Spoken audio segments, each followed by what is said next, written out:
the Jewish population of America increased tenfold from about 1825 to 1860. It tripled in the 20 years from 1840, where there were 50,000 Jews, to about 150,000 in 1860. These are only estimates, however. They're reasonable, but we don't know for sure, because the U.S. Constitution never allowed the Census Bureau to take an actual count based on religion or ethnicity. So how do you know who was a Jew and how many there were? Well, you go to the original documents. One of them is synagogue membership lists. The rosters of synagogues ought to be a pretty good indication of who's Jewish. In addition, there are newspaper reports and clippings, especially in the Jewish newspapers of the time. There are name lists. Now, that's a problem, because at the same time the Jews were coming from Germany, so were German Catholics. And the name Meyer is spelled M-E-I-E-R, M-Y-E-R, M-Y-E-R-S, and M-E-Y-E-R. And about 90% of the Meyers are not Jewish. So you don't know for sure. Context helps. If in the census roster a Meyer is living next to Cohen's, Levi's, and Israel's, you have a better guess that this Meyer is Jewish. And finally, there's one other very creative way of estimating population. They figured out how much matzah a Jewish family would consume during Passover. And they divided the entire matzah production for a city by that number. So, for example, if a Jewish family was going to eat 7 pounds of matzah during the 7 or 8 days of Passover, and they produced 70,000 pounds of matzah, then there were about 10,000 Jews in that city. That's a very creative way. Jews from Bavaria and other parts of Germany, especially the parts on the west side of Germany near the Rhine Valley, from Hungary, Poland, they came to America and they dispersed away from the East Coast rather rapidly. Some of them went to the Midwest, some to the South, and a number to the far west as they sought to populate the growing region of California, Oregon, and Washington. Now, these were not impoverished immigrants, and that's very important. They were educated people. Some of them had financial resources. They came with some money in their pockets. They were not fleeing persecution. There was, of course, anti-Semitism in the areas where they had lived in Europe.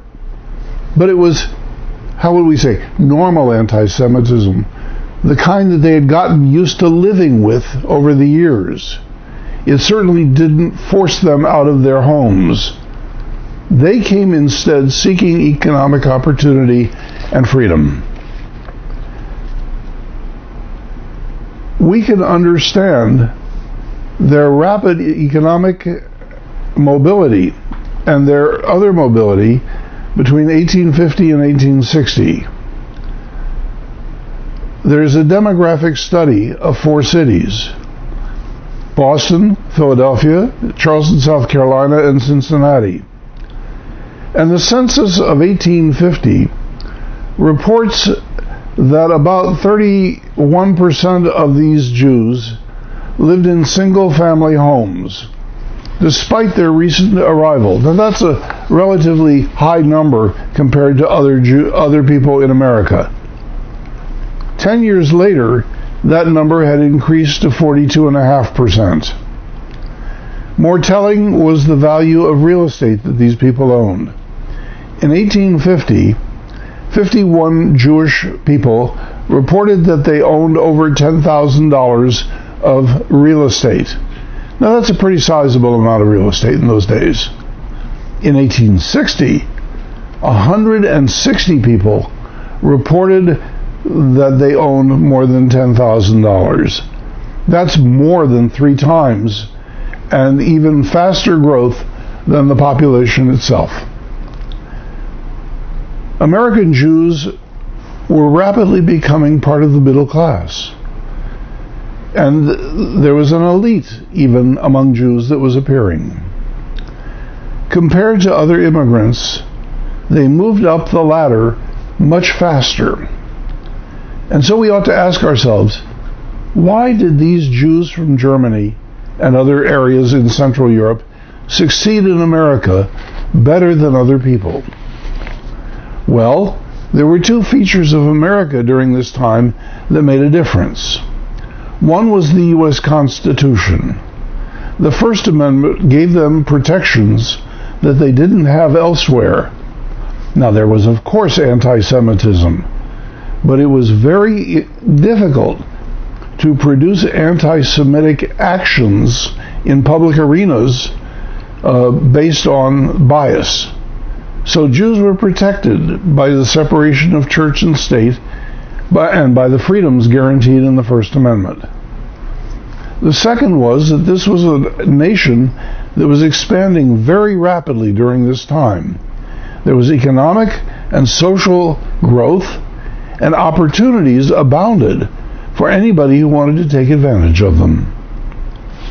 But Jews had learned certain skills and lessons, and I want to tell you the one word that represents the answer to the question why Jews succeeded in America. And that word is Europe. Europe. They had learned some things in their European life that they were now able to apply full force in America. They were able to put these lessons to work in a hospitable social and economic climate that made for growth and success. So what were these lessons? Well, the most important one probably was literacy. Somewhere in the neighborhood of 95% of all Jewish males were able to read, write, and do basic arithmetic. This was a skill that was vitally important in America at a time when America was becoming more and more dependent on people who had literacy skills. Now, you might compare this to the average Americans, and books of American historical statistics tell us that somewhere in the neighborhood of 20% or less of all male American immigrants who were not Jewish could read and write. That's a huge difference. And you can imagine who had an advantage when the society was saying, we're going to prefer people with literacy skills. The second thing they had that went for them was an urban experience. In Europe, Jews tended to cluster together in cities and towns. They did this in part because they wanted to be with their fellow Jews and to have services such as a kosher butcher, a mikveh, a synagogue, a school, services that they could all go to. But they also found that in many places their deck was stacked against them and they were not allowed to own farmland. So they could not do that. America in the 1850s was still largely rural. It was agrarian. But the cities were growing, and people who knew how to make a go of it in the cities had an advantage. In America, they also found an opportunity for religious flexibility. There was no government interference or coercion for Jews who wanted to make changes in Jewish religious practice. And so they could craft a religious style that made sense to them in this new environment. That style we call Reform Judaism or Liberal Judaism, and it served them well. Now, Jews had also experienced relocation over the years. And call from Marcus 80. Jews had also experienced relocation over the centuries. And so coming to America was just one more example of moving from one place to another. They knew how to do this, and they knew how to do it better than the peasant from Germany or Poland or Hungary who had lived in the same farm village for years and centuries. This was also a selected group of immigrants. Since there was no coercion in Europe that was forcing them to move, they were able to choose which ones would emigrate and which ones would stay in Europe. And so the ones who were most skilled at making an adjustment into the new area were the ones who came to America. Finally, you might say, well, not finally, but another thing that we might say is that they also found niches of opportunity. Now, in Europe, they were often forbidden to enter certain occupations. The Charter of Jewish Rights in Berlin, for example, that was issued in 1750 by Frederick II, forbade them to enter a slew of different occupations. But so what did they do? Well, in Europe, they got very skilled at finding little cracks in the occupational structure, little niches where they could enter in and make a place for themselves. And so when they came to America, they also did the same thing. One of the things they did was become peddlers. And they would go from a town out into the farmland, stopping at every home and offering goods to people. From there, they opened small stores in various small towns, and those stores eventually became department stores. That's a niche. And almost all the great department store chains in America were initiated by these folks. They entered the clothing trades because many of them had been tailors or clothing merchants in Europe. And in America, they produced ready-to-wear clothing. Americans had always dressed in a particular way. As early as the 1820s, the French traveler Alexis de Tocqueville remarked that Americans could not be distinguished by class based on their clothing, whereas you could always tell a European peasant, a middle-class person, and a rich person based on clothing. Americans were much more democratic in what they wore. Finally, let's talk about the fact that Jews could not really return to Europe. Other immigrants could come to this country, make whatever fortune they could, and always had the opportunity of going home. Jews could not. Europe for them was a foreign and hostile land. And so when they came to America, they really had no choice. It was either succeed or fail, but in America. Now let's look at a couple of examples of the kinds of people who showed up in America and the success they made. And I admit that these are selected examples. So for example, let's talk about Solomon Loeb and Abraham Kuhn, K-U-H-N. They came to Germany, came from Germany to Cincinnati in their early 20s. Both were from moderately well-to-do families. Loeb's father was a modest wine merchant. He was associated with Kuhn in the Kuhn Netter and Company in Cincinnati, and they manufactured clothing. Now in the 1860s, 90% of all ready-to-wear clothing made west of the Appalachian Mountains came from Cincinnati, and 90% of that was made by Jewish-owned firms. They brought in young men from Germany to learn the trade. They put them in boarding houses and eventually taught them English and business, and then sent them out with packs or horses and wagons, and they brought in young women to do office work and to work in the factories. Some of these young people found promising crossroads, and they started stores.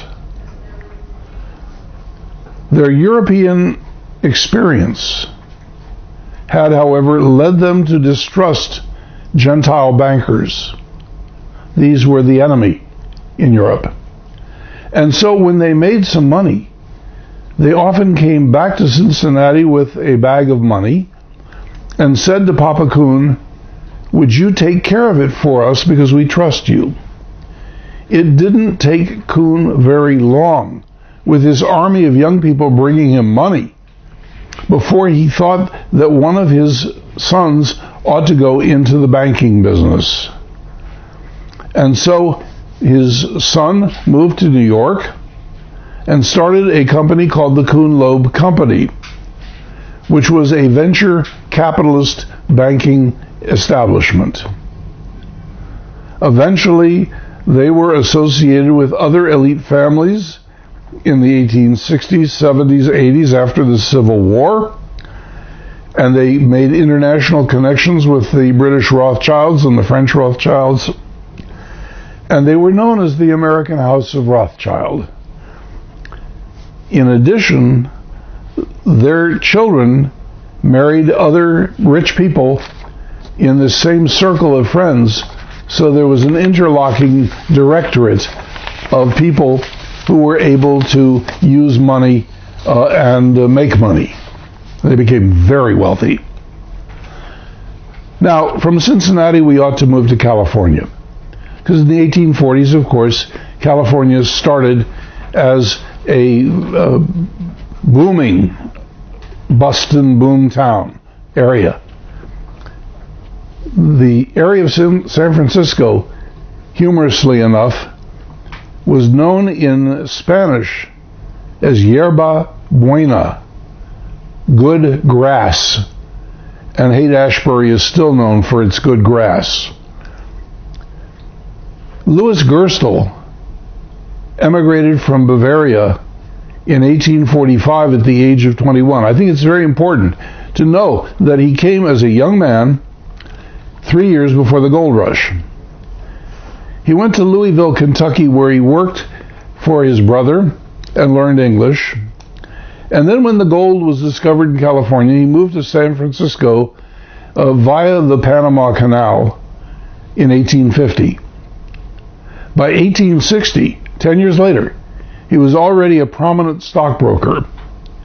And in 1860, he got a couple of partners, Louis Sloss and Simon Greenwald, and they formed something called the Alaska Lease. They got the rights to all fur trading and trapping in the territory. They formed the Alaska Commercial Company and bought up all the pelts of seals that were captured and killed in the Pribilof Islands. And one of the most important things they did was monopolize salmon fishing.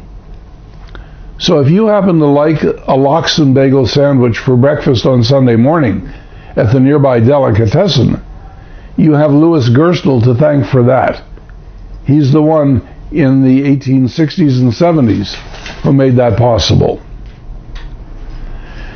Now, in Reno, Nevada, there was a miner named Jacob Davis.